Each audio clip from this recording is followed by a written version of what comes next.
Ah elah, bosen banget nih. Iya nih, bingung mau ngapain. Kapan dah mulai kuliahnya? Udah gak sabar tahu, pengen cepet-cepet masuk. Kamu bosen. Kamu bingung mau ngapain? Kamu gak sabar mau kuliah. Daripada gabut, mendingan dengerin aja Binfa, bincang-bincang VA. Bentar dulu. Pastiin ya, kalian pada follow IG MBVA UI 2020, subscribe YouTube HMVA UI, dan jangan lupa satu lagi nih, follow Spotify HM Vokasi Akuntansi UI 2020. Jangan lupa ya di follow. Halo teman-teman VA 2020, balik lagi nih di Binfa. Halo semuanya, balik lagi dengan V dan Flo alias Bunga. Aku Bunga dari VA 2019. Hai, aku Avi dari VA 2019 juga. Kali ini kita mau bahas apa nih, Bung? Kali ini kita mau bahas sesuatu yang penting dan berhubungan sama tema MBVA tahun ini loh. Apa tuh? Nah, Binfa kali ini berjudul Mandiri Secara Finansial di Usia Muda. Oh my god, Binfa kali ini bakal asik banget dong ya. Oh iya, Binfa kali ini juga kita kedatangan bintang tamu yang hebat banget. Karena mereka ini adalah founder dari Coffee Meets Talk sekaligus full-time investor. Wah, hebat banget ya, Vi. Langsung kita panggil aja kali ya. Halo Kak Billy, halo Kak Theo. Halo Avi, halo Bunga. Halo, Bunga, halo Avi. Halo boleh Kak. perkenalkan diri kakak dari Kak Theo dulu kali ya. Boleh. Halo semuanya, mahasiswa program akuntansi di UI ya. Kenalin, nama gue adalah founder dari Coffee Meets Talks. Kemudian gue itu juga dulu pernah kuliah ya, teman-teman. Gue dulu kuliah di Prastia Mulia S1 Bisnis. Gue Prasmulian dulu tapi. Kemudian sekarang ini gue fokus menjadi full-time investor dan fokus sharing edukasi di komunitas Coffee Meets Talks. Oke, halo Kak Theo. Sekarang Iya. lanjut Kak Billy, boleh memperkenalkan diri? Oke, halo semuanya. Perkenalkan, gue Billy Tanhadi dan gue merupakan sama tadi kayak Theo bilang, gue founder Coffee Meets Talk juga. Jadi gue dan Theo ini yang mendirikan Coffee Meets Talk pertama kali. Yang pendidikan terakhir gue tuh S1 marketing, teman-teman. Jadi Prastia Mulia. Jadi gue sama Theo ini lucunya adalah teman dari semester 1, tapi beda jurusan. Nah, sekarang kesibukannya adalah gue pribadi banyak invest di private company dan juga public company. Jadi lebih banyak analisa aja sih saham dan juga dapat return dari private company gitu. Sama mungkin sharing-sharing di komunitas.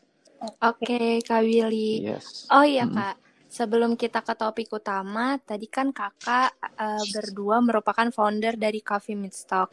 Nah, boleh dong Kak jelasin Coffee Meets Talk itu apa sih? Oke, biar flow-nya enak kita langsung ganti-gantian aja nih ya. Oh iya, boleh Kak.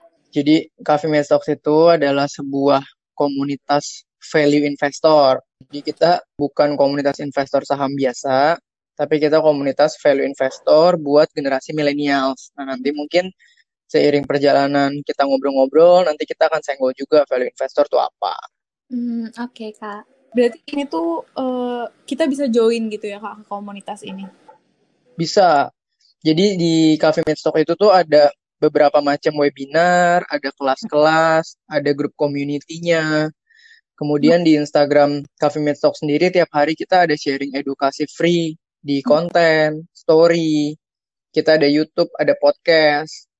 Banyak sih. Kemarin ada kerjasama sama beberapa universitas juga untuk mahasiswa. Terus company juga ada. Oh, berarti kakak nih membuat komunitas sekaligus isinya tuh juga bakal edukasi-edukasi gitu ya Kak?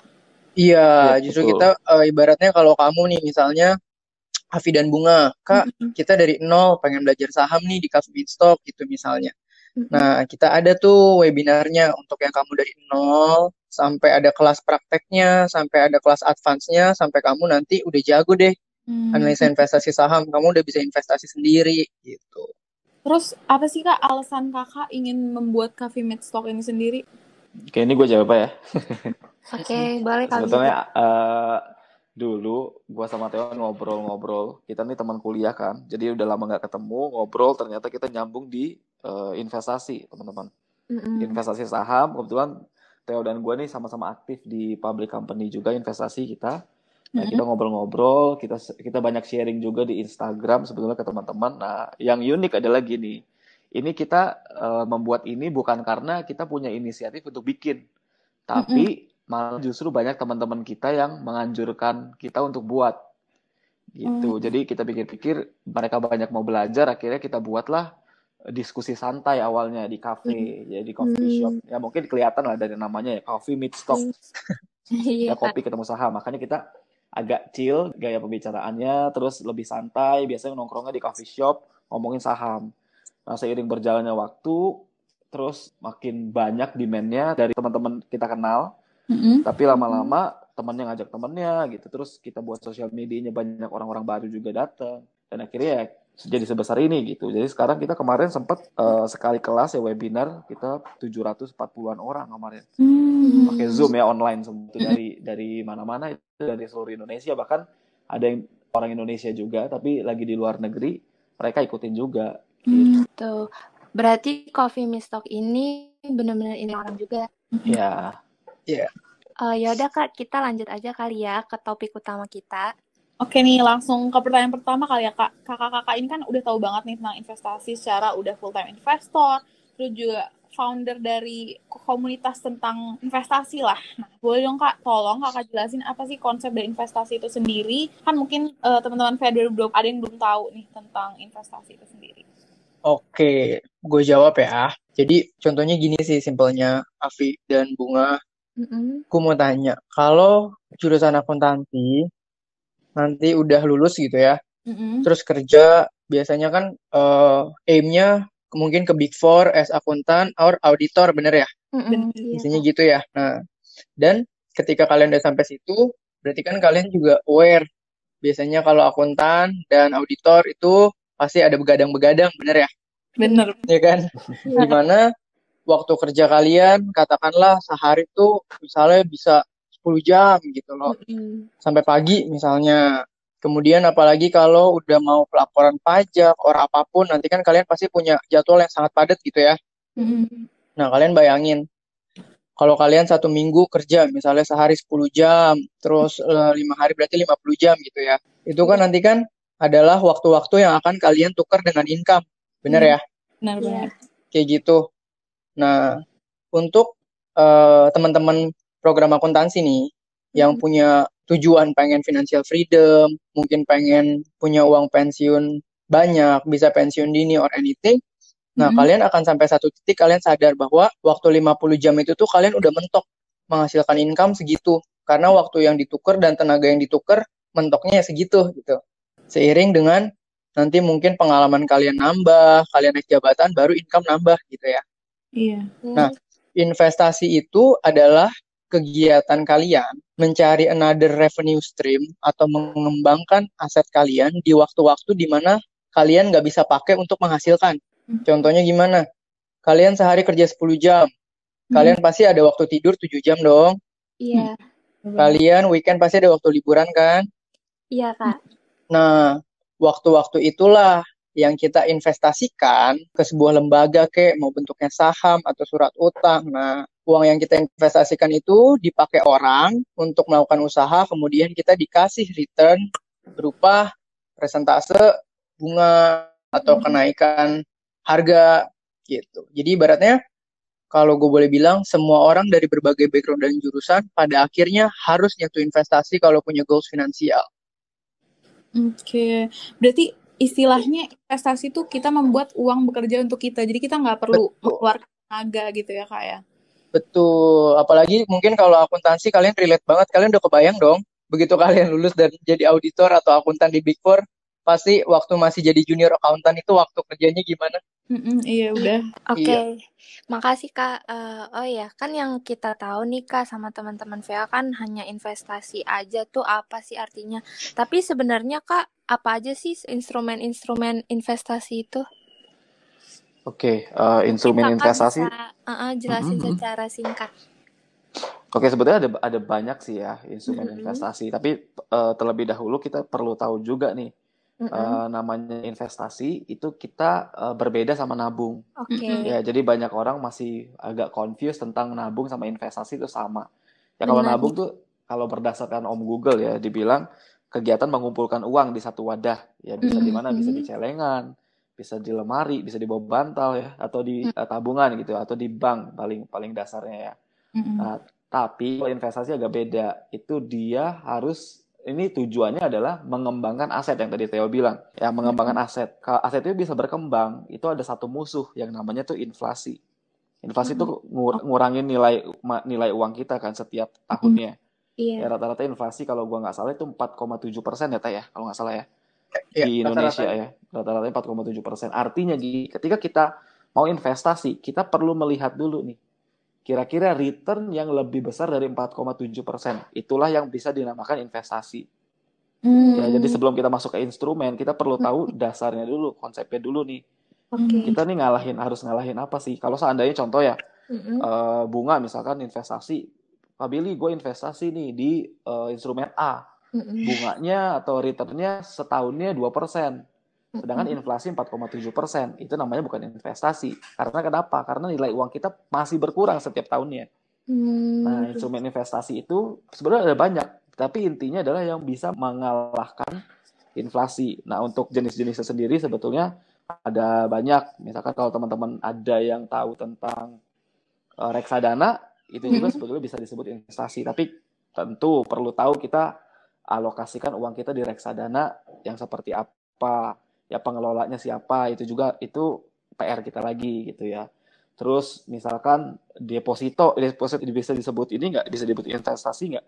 Sebetulnya gue bisa bilang bisa juga, karena deposito ada juga kok yang bunganya atau returnnya lebih besar daripada inflasi ya. Terus ada juga surat berharga atau surat hutang. Ya kalau misalkan teman-teman lagi update tentang keuangan tuh ada pemerintah kita kan lagi keluarin ORI gitu kan. Ya surat hutang buat surat hutang negara gitu ya. Nah itu returnnya lumayan. Nah itu juga bisa jadi salah satu instrumen investasi. Nah intinya gitu sih, instrumen investasi sebenarnya ada banyak. Tapi poin paling pentingnya adalah mengalahkan inflasi atau tidak. Itu yang pertama. Kedua, tingkat keamanannya seperti apa, diawasi atau tidak. Nah, terus instrumen investasi yang menurut gua dan Theo dan mungkin banyak orang lainnya bilang paling besar adalah sebetulnya saham. Ingat ya, investasi saham itu beda dengan trading saham. Itu dua hal yang berbeda. Jadi kita fokusnya ke investasi saham gitu. Oke, berarti kakak sendiri ini fokusnya di saham ya kak? Iya, kalau kita sih banyak kan sekarang investasi di saham ya. Tetap meskipun instrumen investasi yang lain mungkin ada tapi sedikit porsinya. Lebih banyak di saham. Iya, karena kalau one day kalian udah merasakan misalnya setahun dapat deposito tuh 5,5% ya, kondisi kayak gini ya.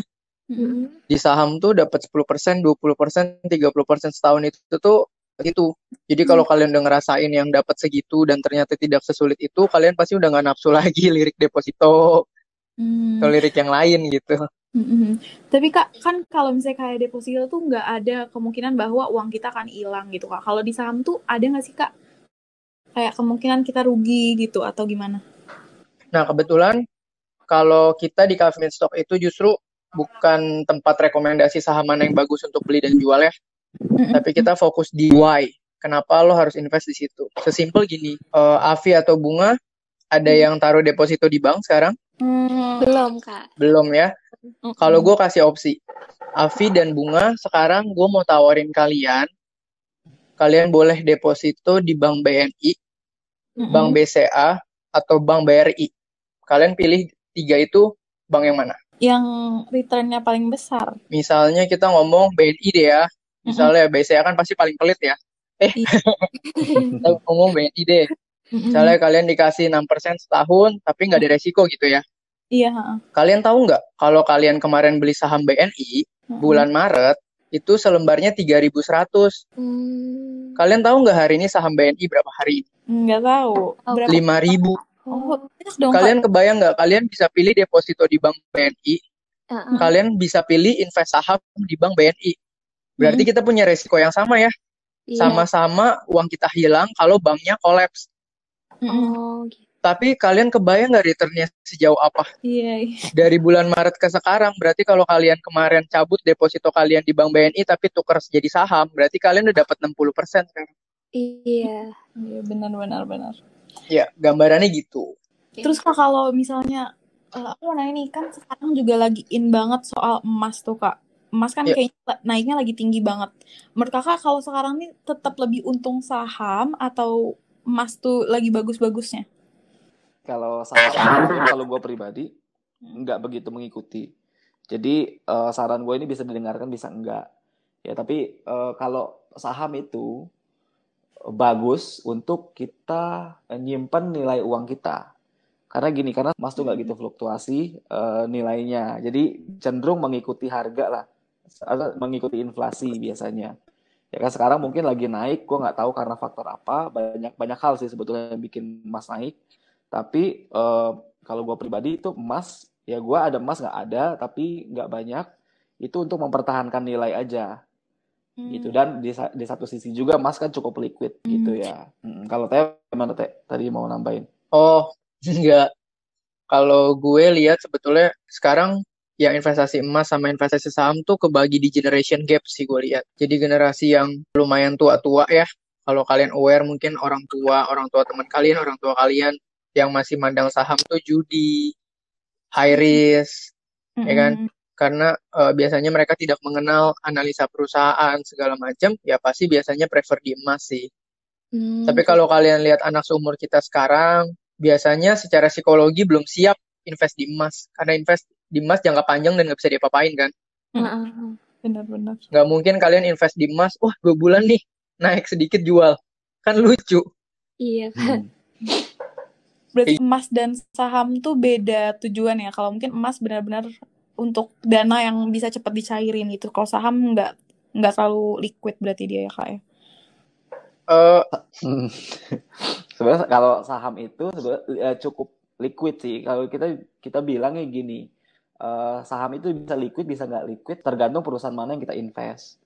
Ada memang perusahaan-perusahaan yang liquid seperti tadi kalau Theo bilang contohnya BNI itu perusahaan yang liquid. Liquid di sini tuh maksudnya kamu gampang beli, gampang jual gitu. Jadi terus tapi ada beberapa perusahaan yang memang tidak liquid. Artinya kamu belinya butuh proses, jualnya butuh proses. Tapi biasanya kalau perusahaan-perusahaan yang blue chip, perusahaan-perusahaan besar yang banyak diminati sahamnya itu liquid. Nah, tapi kita sangat tidak menyarankan misalkan uang saham itu untuk keperluan pribadi gitu kan. Itu sebenarnya tujuan kalau aset kita liquid dan nggak liquid itu kan tujuannya adalah untuk kalau seandainya terjadi apa-apa itu gampang dicairkan gitu ya. Karena kalau saham itu sendiri sifatnya agak beda.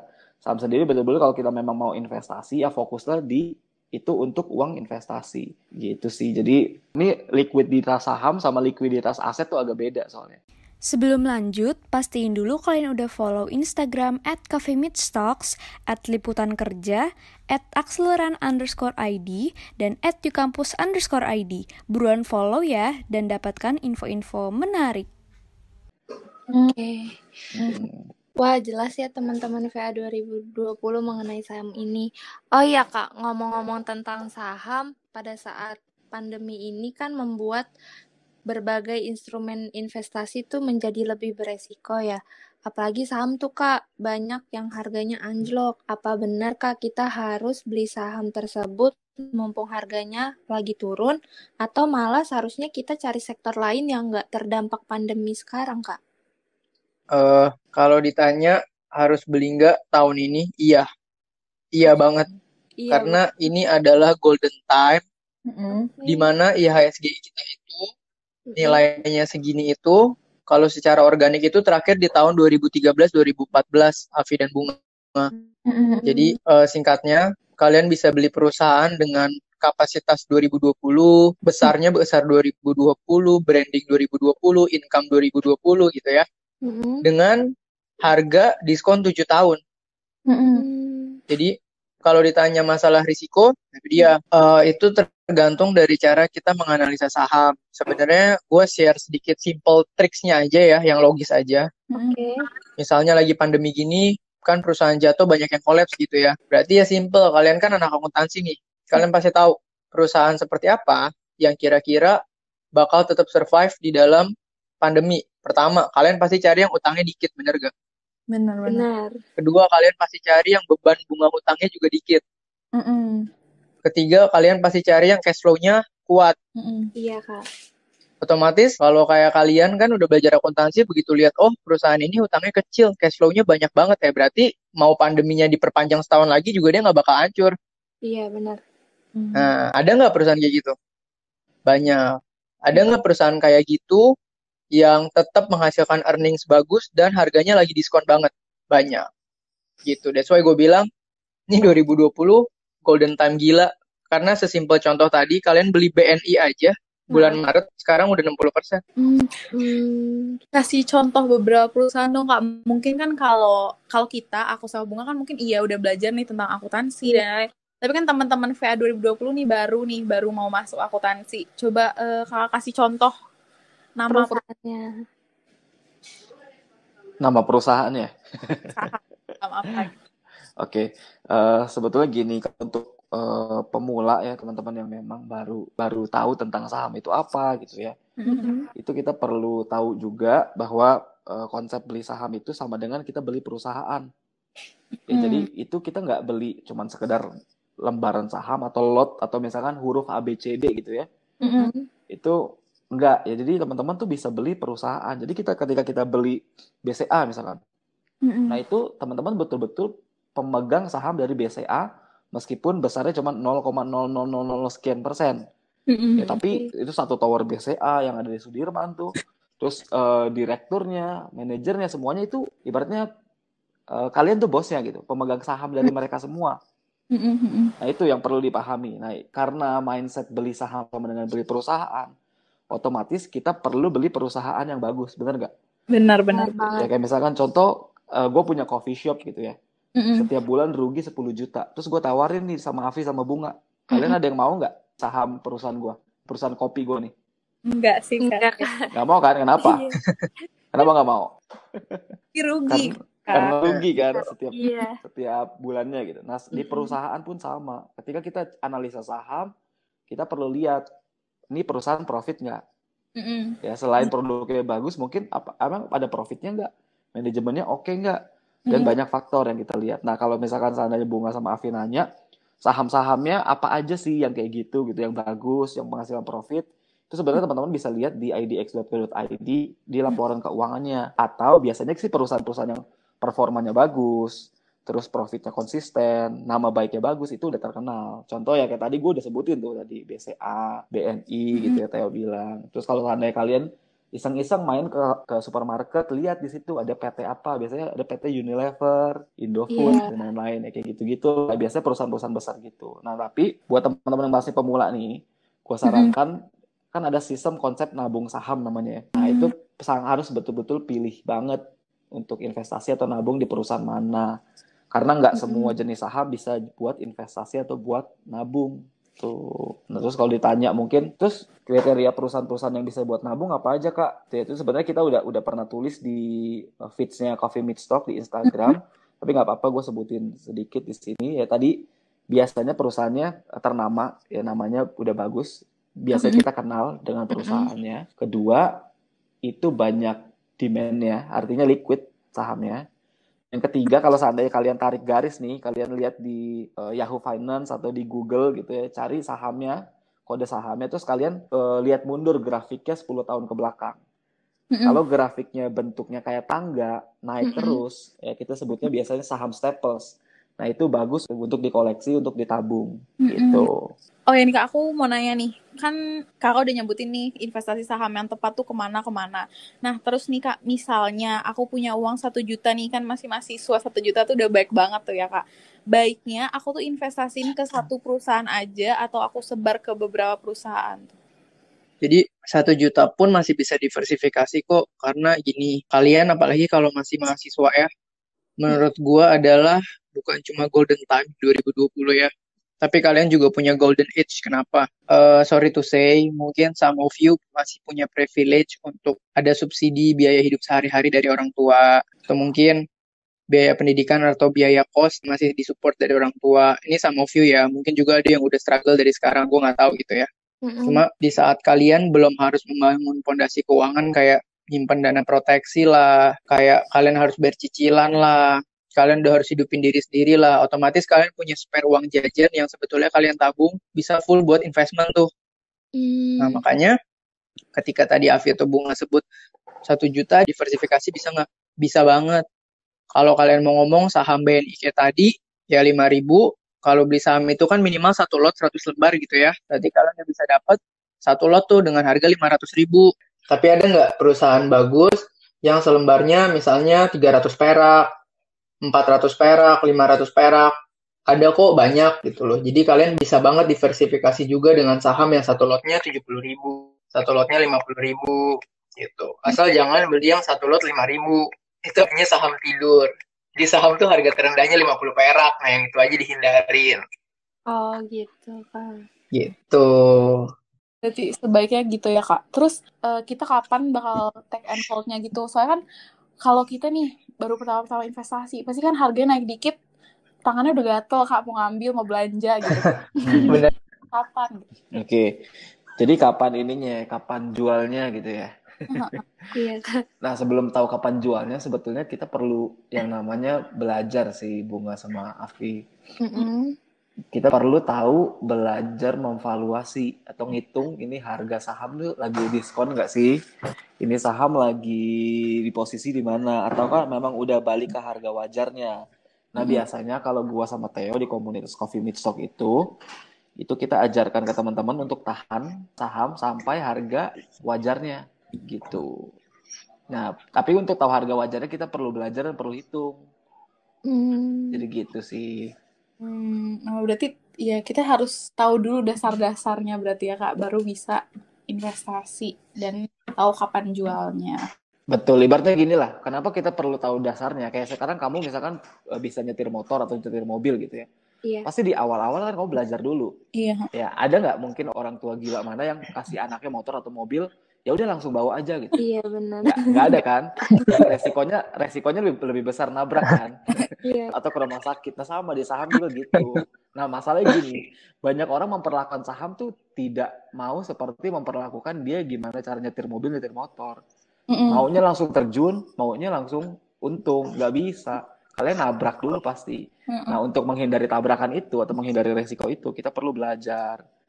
Nah, belajar itu takes time. Jadi kalau gua sarankan sebelum kita mulai investasi saham, lebih baik kita investasi ke diri sendiri dulu sama di otak kita. Nah, makanya sebetulnya Coffee Meet Stock ini kita kasih edukasi buat teman-teman semua. Bahkan kita ada edukasi-edukasi yang free kok, yang dari feeds kita, dari YouTube kita, atau bahkan kita pernah buat juga webinar gratis buat mahasiswa kemarin ya, Teh. Iya, itu ada gabungan tuh anak Prasmul, Binus, UPH, Ciputra, macam-macam.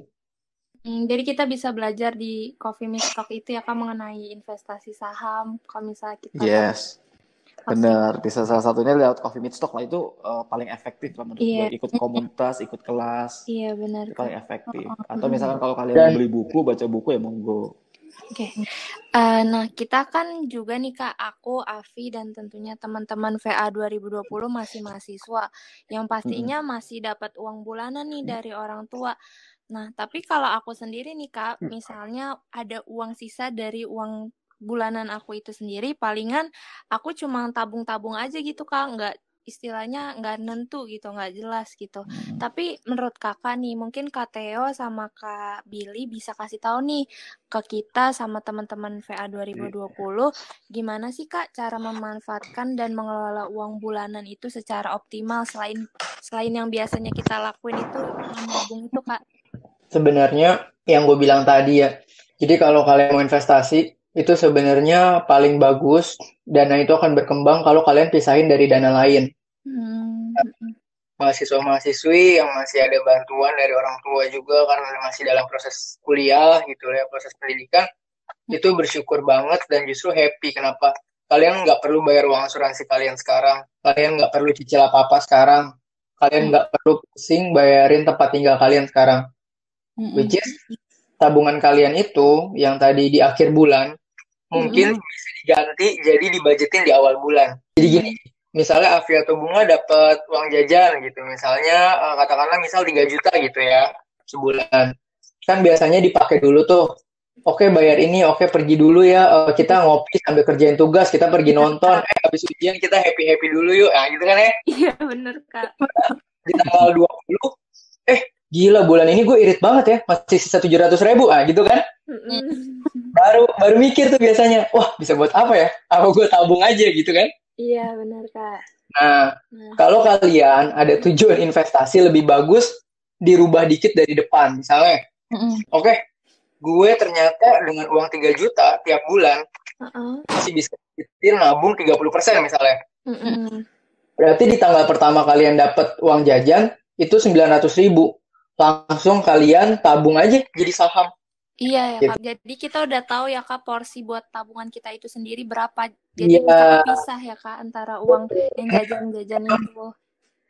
Orang biasanya itu tabungan sama investasi disesuaikan ke sisa gaya hidup. Kebalik. Sebenarnya tabungan investasi dulu, gaya hidupnya yang bisa disesuaikan. Iya benar. Aku juga dulu nyoba sih Kak, kayak misal aku dapat uang gitu di awal bulan gitu 3 juta. Aku langsung tuh biasanya aku sisihin berapa sebisa aku. Kira-kira kan aku belajar dari bulan sebelumnya nih. Kayak tadi Kak Theo bilang gitu kan, kepake bulannya cuma 2,5 juta. Berarti di bulan depan aku bisa langsung keep tuh uang aku 500.000 itu gitu. Soalnya emang nggak efektif sih Kak kalau misalnya kita pakai dulu terus sisanya baru kita tabung, emang itu kurang efektif sih. Iya, biasanya nggak ada sisanya ya. Ujungnya habis juga gitu. Bener. Masih ada 500.000 gitu. Udahlah buat ini itu segala macam. Iya benar. Intinya uangnya jangan nunggu sisa, tapi disisihkan gitu ya. Disisihkan nih. Disisihkan, bukan disisakan. Oke. Gue menambahin ya dikit ya tentang tadi manfaatkan uang bulanan untuk investasi saham. Ini berkaitan sama yang tadi sih yang gue bilang tentang nabung saham. Kalian bisa tuh sistemnya seperti nabung saham. Jadi setiap bulan kalian konsisten sisihkan berapa rupiah gitu ya dari uang jajan kalian. Kalian bisa fokus ke mungkin 3-5 perusahaan aja. Itu kalian konsisten aja nabung di situ. Ya tadi proses pilihnya gimana? Pilih perusahaan-perusahaan yang tadi gue bilang. Yang paling penting mungkin kalian lihat grafiknya ya. Jangan sampai lihat nanti pas kalian tarik mundur ke belakang grafiknya kayak roller coaster. Naik turun gitu. Tapi pastikan bentuknya kayak tangga lah, naik terus. Kak, kalau misalnya nih Kak, kita mau investasi saham gitu. Bulan pertama kita konsisten, kedua misalnya di bulan ketiga nih kita nggak bisa konsisten sama yang udah kita investasiin ke saham, itu bakal berdampak apa Kak? Kira-kira? Mungkin dari kita dan teman-teman VA belum tahu nih, kalau misalnya kita nggak konsisten dalam investasi saham tuh bakal gimana sih Kak? Kalau dampaknya sih sebetulnya nggak, ini ya pada saat langsung itu nggak terlalu berdampak gitu ya. Tapi mungkin dampaknya adalah di jangka panjang. Intinya ketika misalnya kalian nggak konsisten ya hasilnya nanti akan kecil. Gitu. Jadi bukan kayak bayar asuransi ya. Kalau bayar asuransi kan harus setiap bulan bayar gitu ya. Bayar premi. Nah kalau ini sih nggak harus. Misalkan kalian mau 2 bulan lagi baru nanemin saham, boleh. Terus 3 bulan lagi nanemin saham, boleh nggak? Boleh. Apalagi dengan sistem tadi nabung saham di saham-saham yang memang sudah terbukti 10 tahun terakhir naik terus gitu. Itu nggak ada masalah. Tapi mungkin ke efek ininya aja sih. Konsistensi itu hal kecil tapi berdampak banget. Gitu. Jadi beda banget kalau kalian konsisten lakukan ini tiap bulan sama enggak. Lebih ke efek psikologis aja sih. Sama mungkin di endingnya, jadi kalian nggak alokasikan uang investasi dengan cukup banyak jadinya kalau nggak konsisten. Gitu. Kalau gue boleh nambahin dikit, gue pengen banget untuk mahasiswa-mahasiswi gitu ya. Kalian boleh mulai punya perspektif di mana manajemen finansial dan investasi adalah sebuah perjalanan hidup, which is itu adalah habit dan lifestyle. Ketika kalian belajar konsisten menabung, jangan lihat jumlah yang dikumpulin ini dulu, tapi lihatlah kalian sudah berhasil membangun suatu kebiasaan menabung buat investasi yang kalian bangun dari umur 18 yang mungkin akan kalian terusin sampai umur 40 atau 50. Which is dalam jangka panjang nggak mungkin keuangan kalian tidak berkembang kalau kalian punya habit yang begitu bagus. Gitu. Jadi kebanyakan anak muda kan fokus hasil. Tapi sebetulnya yang membuat hasilnya besar di masa depan dan hasilnya sustain adalah proses yang jadi lifestyle-nya itu. Betul. Sebelum lanjut, pastiin dulu kalian udah follow Instagram @coffeemeetstocks, @liputankerja, @akseleran_id, dan @ukampus_id. Buruan follow ya, dan dapatkan info-info menarik. Terus nih, Kak, aku penasaran nih, Kakak sendiri gimana sih awal mula Kakak investasi? Apakah Kakak itu awalnya belajar mandiri, otodidak gitu, sampai bisa jadi kayak sekarang, atau gimana nih, Kak? Beda-beda ya. Kalau gua kenal saham itu di tahun 2011. Jadi dulu diperkenalkan sama kampus kebetulan. Nah, terus gue join klub saham, tapi kan namanya klub saham kan variatif ya. Jadi ada yang trading, ada yang investing gitu. Dan akhirnya kayak jatuhnya jadi try error. Gue belajar otodidak, try error. Dan waktu itu banyak stereotip yang masih kencang banget kayak saham judi. Nah, zaman dulu tuh belum seperti sekarang nih, saham nih ada di mana-mana dan informasi ada di mana-mana gitu. Jam 2011 kayaknya Instagram aja bahkan belum ada ya setahu gue ya. Nah akhirnya seiring berjalannya waktu gue mulai bisnis terus punya penghasilan, akhirnya mulai lagi tuh saham dengan konsep yang benar. Awalnya gue cari-cari ya otodidak sih sendiri, tapi lama-lama ya gue lihat buku, beli buku, ada 10-15 buku gue beli waktu itu. Baru baca 2 buku kayaknya udah pusing gue. Udah pusing, akhirnya memutuskan untuk ikut workshop. Dan dari workshop itulah gue ngebantu banyak sih. Jadi workshopnya nggak cuma satu ya teman-teman. Gue bikin workshop tuh banyak banget. Gue sampai nggak bisa hitung, dari workshop yang cuma 200.000, workshop yang naik lagi jadi 1 juta sekian, ada yang 2 juta sekian, ada yang 5 juta, ada yang 8 juta gitu ya. Ada yang kalau paket mungkin bisa 10 juta lebih gitu. Nah itu proses belajar. Nah makanya karena gue tahu belajar saham itu sebetulnya bagus dan tapi mahal, banyak orang nggak bisa afford ke sana, makanya komunitas. Jadi kalau di komunitas kan never ending learning kan. Nah gitu. Nah itu sih kalau proses dari gue. Kalau dari Theo mungkin gimana Theo? Kalau dari gue singkat aja, intinya gue tuh dari semester 8 kuliah gue udah jadi entrepreneur, gue udah jadi pengusaha. Jadi setelah gue menjalankan usaha gue, kebetulan 1, 2, 3 tahun pertama growingnya cepat dan gue ngerasa punya uang spare. Terus gue mikir, gue cari ini uang spare harus diapain ya biar gue bisa growing banget finansialnya. Terus gue cari kemana-mana, gue menemukan bahwa semua orang kaya di dunia yang sukses itu nggak ada yang nggak invest saham. Makanya gue ngerasa oke, gue harus jago banget di bidang ini, gue harus ngerti banget karena semua orang yang sudah bisa menghasilkan uang nganggurnya akan berkali-kali lipat menjadikan dia besar. Sesimpel itu sih gue. Nah, barulah jalannya mirip-mirip si Billy lah. Banyak workshop gue tabrak-tabrakin aja. Oh, ini yang penting investing nih, 4 juta ya udah gue ikut dulu. Oh, ini berapa duit? Ada yang bagus ya? Dulu. Ya, ada yang kayak, wah gila ini mahal banget tapi materinya dangkal. Ada yang kayak, wah ini murah tapi materinya dalam. Ya gitulah, jadi sambilan proses, belajar, praktek. Dan akhirnya ya udah deh, gue sama Billy ternyata senang aja share edukasi juga. Makanya kita bikin community. Berarti Kak Theo dan Kak Billy ini emang dari awal tuh ingin belajar ya Kak, punya willingness untuk belajar tentang investasi ini sendiri. Terus Betul. pas di proses belajar tuh Kak, ada nggak sih kayak Kakak gagal yang benar-benar rugi banget yang masih Kakak inget sampai sekarang gitu? Oke, kalau rugi pasti ada ya, dari dulu 2011 sampai kurang lebih 2014an lah ya. Itu pasti kan gue dulu masih trading, jadi bukan investing ya. Jadi kalau di trading tuh kita ada mengenal yang namanya cut loss. Kalau cut loss itu adalah patokan rugi lah, ibaratnya kita rugi maksimal di satu saham tuh berapa. Nah itu gue masih banyak cut loss dah gitu di sana. Tapi sejak dari 2014an gitu ya, gue kenal sama satu metode investasi. Nah lebih spesifiknya lagi adalah value investing yang tadi Theo bilang. Kita ini value investor. Jadi bukan investasi saham biasa nih. Jadi kita memvaluasi saham-saham mana sih yang sekarang lagi terdiskon, terus kita beli lagi harga diskon, terus kita jualnya pas ketika harganya udah memang harga wajar. Nah dengan konsep investasi seperti ini, itu peluang ruginya atau peluang gagalnya sangat kecil. Benar-benar sangat kecil, karena memang kita lihat juga perusahaannya, kita pilih perusahaan yang bagus dan untung. Gitu. Jadi setelah mungkin 2014 ya lebih banyak kenangan manis daripada pahitnya. Mungkin kalau kenangan pahitnya adalah bukan lebih ke rugi ya, tapi lebih ke melewatkan momen. Kayak misalkan saham A nih, tadinya kita udah ngelirik, tapi kita putuskan nggak investasi. Tiba-tiba besoknya dia naik 100%. Kayak gitu loh. Lebih ke situ sih pengalaman-pengalaman yang tidak enaknya setelah di value investing gitu ya. Kalau Kak Theo sendiri?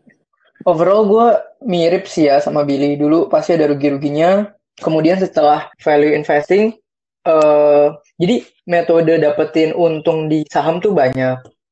Tapi metode yang resikonya paling kecil ya ini value investing. Cuma harus sabar.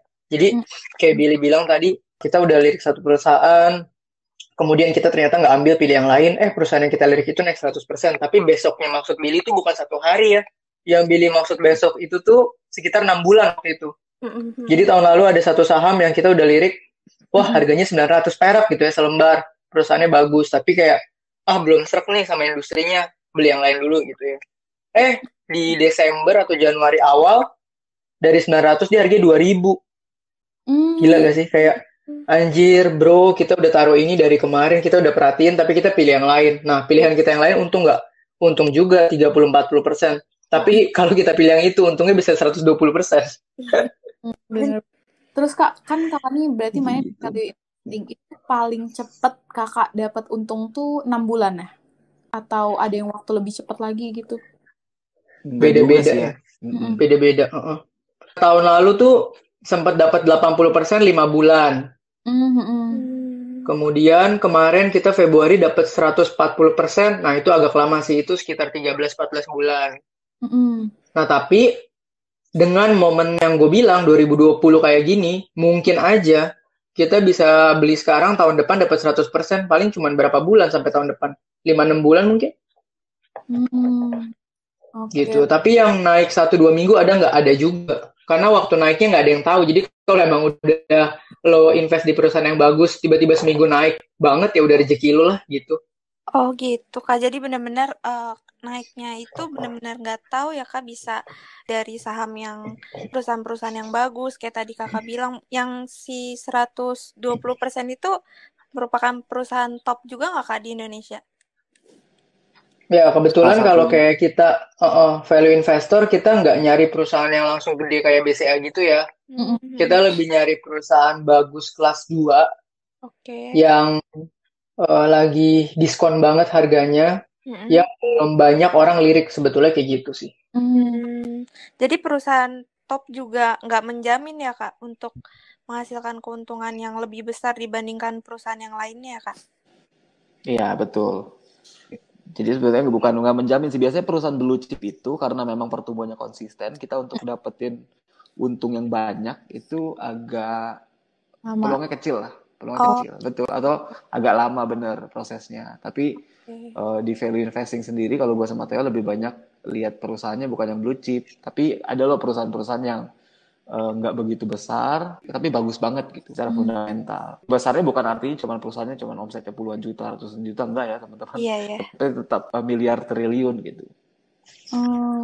Contohnya apa tuh Kak perusahaan-perusahaan yang masuk ke kategori kelas 2 ini? Kalau kita sebutnya biasa second liner ya. Itu contohnya ya, kalau misalkan kalian belanja, belanja namanya, kalau kalian tahu Ranch Market. Oh iya. Nah, Ranch Market itu ada kode sahamnya, dan itu jatuhnya saham second liner.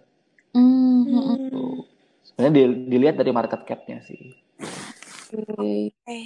Oh iya nih Kak, aku juga kepo sebenarnya. Kak Theo dan Kak Billy ini kan main di investasi udah cukup berpengalaman ya dari mulai awal kuliah gitu sampai sekarang. Nah, mungkin Kakak dulu punya ada dream house atau dream car. Terus sekarang udah apa aja sih Kak yang udah Kakak capai gitu? Mungkin dari dream house Kakak akhirnya sekarang udah kebeli atau dream car. Gue ya, dulu deh ya. Jadi gini, ketika kalian mulai ngebangun habit manajemen finansial, apalagi kalian udah mulai ketagihan investasi atau ketagihan beli sesuatu yang nilainya naik bukan yang nilainya turun, makin lama kalian nggak akan tertarik sebetulnya dengan dream car. Atau kalau mungkin dream house masih oke ya, karena untuk kenyamanan ya. Jujur pribadi kalau kayak gua nih, ditanya, Teh mau beli BMW gak? Gitu, sekarang gitu ya. Bisa nggak beli? Bisa. Tapi gue lebih seneng punya BMW di dalam rekening saham gue. Oh iya, benar sih Kak. Jadi kalau kebetulan gue ada tipe yang mobil gue udah 5 tahun gak gue ganti-ganti. Banyak yang nanya gue, kenapa lu gak ganti-ganti mobil? Lu udah oke banget. Gue bilang, gue ganti mobil kok, tapi di dalam rekening saham gue. Oh Gitu. iya. Jadi kalau lu mau nyari BMW, jangan nyari yang gue setir, tapi nyari yang gue invest. Wih. Kalau gue kebetulan memang habitnya kebangun. Tapi kalau dream house, gue sih juga doakan ya. Lagi lihat-lihat juga. Iya. Dalam waktu dekat dong Kak tuh dream house-nya. Iya. Ya, soalnya dia udah mau merit tahun depan. Oh gitu. Kalau Iya. Kak Billy sendiri gimana?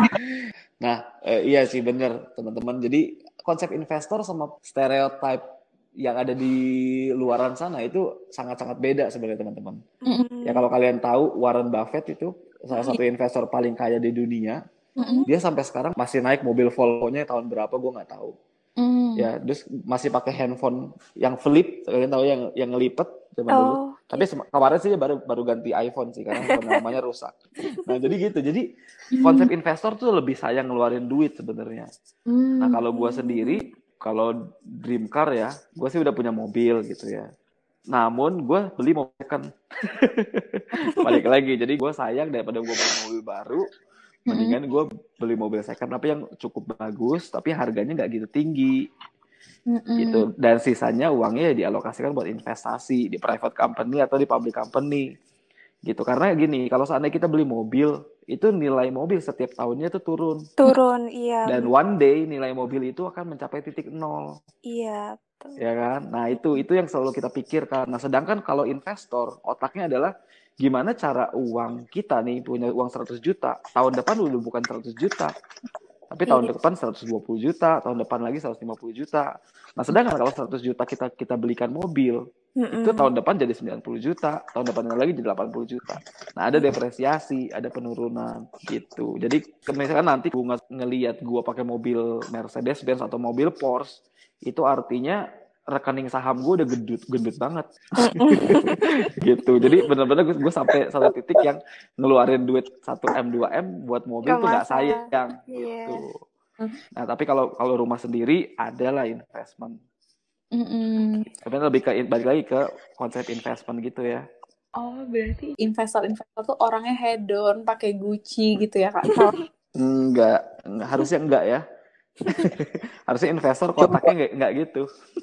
Coba deh, Bunga sama Afi, misalnya kalian tahun ini udah berhasil nabungin uang jajan kalian setahun dapat 20 juta gitu ya. Terus tahun depan kalian investasi tuh apapun gitu ya. Karena momentumnya lagi bagus kayak gini, kalian bisa dapat 40%. Berarti kan akhir tahun depan kalian punya 28 juta ya. Iya. Udah cukup kan beli iPhone baru? Udah cukup. Mau beli gak? Enggak sih. Jujur Ya, enggak setelah tahu ilmu dari ini. Kalian pasti mikirnya apa? Mikirnya gini, wah tahun depan 28. Kalau bisa tahun depannya udah 35, benar gak? Iya, benar. Kalau bisa tahun depannya udah 70. Nggak akan kalian tarik tiba-tiba ganti handphone, ganti mobil, apalagi beli baju 5 juta gitu. Nggak mungkin kalian mau. Iya, benar. Iya, benar. Iya, sekarang aku jadi terbuka sih Kak tentang investasi itu benar-benar menguntungkan banget dan melatih kita untuk nabung tetap konsisten gitu. Nggak tahu gitu memanfaatkan uang dengan baik tuh gimana. Banyak banget sih ilmu yang bisa kita ambil nih dari Kak Theo dan Kak Billy. Terus makasih banyak juga nih untuk Kak Theo dan Kak Billy dan tentunya untuk Coffee Meets Talk. Boleh banget teman-teman VA 2020 yang mau belajar investasi lebih lanjut bisa follow Coffee Meets Talk atau ikut komunitasnya ya Kak? Iya.